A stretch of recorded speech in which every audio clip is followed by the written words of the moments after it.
కృష్ణా జిల్లా ఉయ్యూరు మండలం కలవపాముల గ్రామంలో ఇంటింటికి కూటమి కార్యక్రమం నిర్వహించారు. ఈ సందర్భంగా ఉయ్యూరు ఏఎంసీ చైర్మన్ కొండ ప్రవీణ్ ఇంటింటికి వెళ్లి ప్రభుత్వ సంక్షేమ పథకాలను ప్రజలకు వివరించారు. మహిళలకు ఉచిత గ్యాస్ సిలిండర్లు, ఉచిత బస్సు ప్రయాణం, చేనేతలకు 200 యూనిట్ల ఉచిత విద్యుత్, రైతులకు అన్నదాత సుఖీభవ కింద పెట్టుబడి సాయం వంటి పథకాలను ప్రభుత్వం అమలు చేస్తోందని కొండ ప్రవీణ్ వివరించారు. ఇక పెనమలూరు నియోజకవర్గ అభివృద్ధి ఎమ్మెల్యే బోడే ప్రసాద్ నాయకత్వంలోనే సాధ్యమవుతుందని, ఆయన ఆలోచనకు ప్రజలు అండగా నిలిచి ఆశీర్వదించాలని కొండ ప్రవీణ్ కోరారు.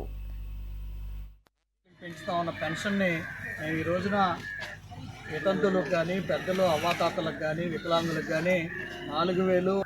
ఈ రోజున కూటమి ప్రభుత్వం 2 ఏళ్ల పరిపాలన పూర్తి చేసుకున్న సమయంలో ప్రజలకి మనం ఏం చేశాము, ప్రజలకు అందించినటువంటి సంక్షేమం, అభివృద్ధి వివరిస్తూ 2 ఏళ్ల ప్రభుత్వంలో ప్రజలకి నమ్మకాన్ని కలిగించామనే ఆలోచన, మరి వారి దగ్గర ఎలాంటి సంతృప్తికరమైనటువంటి పరిస్థితి ఉందో తెలుసుకోవాలనే ఆలోచనతో చంద్రబాబు నాయుడు గారి ఆదేశాలు, అదేవిధంగా మా ఎమ్మెల్యే పెనమలూరు నియోజకవర్గం శాసనసభ్యులు శ్రీ బోడే ప్రసాద్ గారి సూచనతో ఈరోజు కలవపాములో ప్రజల దగ్గరికి ఇంటింటికి తెలుగుదేశం పార్టీ అనే కార్యక్రమంలో రావడం జరిగింది. ఈ కార్యక్రమంలో భాగంగా ప్రతి ఇంటికి కూడా మరి సంక్షేమ కార్యక్రమాలు గడిచిన 2 ఏళ్లలో పెనమలూరు నియోజకవర్గంలో మేము ఏ రకమైనటువంటి సంక్షేమ పథకాలు ప్రజలకు అందించాం. ఆ కార్యక్రమాల్లో చూసుకుంటా ఉంటే పేదలకు ఎన్టీఆర్ భరోసా రూపంలో వృద్ధులు, వికలాంగులు, వితంతువులకి అనారోగ్యంతో ఏవైతే అనారోగ్యాలు మరి వాళ్ళని ఇంటి నుండి బయటికి రాకుండా ఆ యొక్క మంచానికే పరిమితం చేసినటువంటి అనారోగ్యాలు ఏవైతే ఉన్నాయో వాళ్ళకి 10,000 నుంచి 15,000 రూపాయలు, అదేవిధంగా వృద్ధులకి మాత్రం 4,000 రూపాయలు, వికలాంగులకి 6,000 రూపాయలు, ఇట్లా వివిధ రకాల పెన్షన్ని మొదటి సంతకంతో మొదలుపెట్టి ఈ రోజు వరకు మరి 2 సంవత్సరాలు దాటి 2.5 సంవత్సరాల వరకు ప్రతి నెల మొదటి తారీఖు ఇస్తున్నటువంటి కూటమి ప్రభుత్వాన్ని ప్రజలు ఆశీర్వదించాలని తెలియజేస్తూ గ్రామాల్లోకి వస్తూ ఉన్నాం.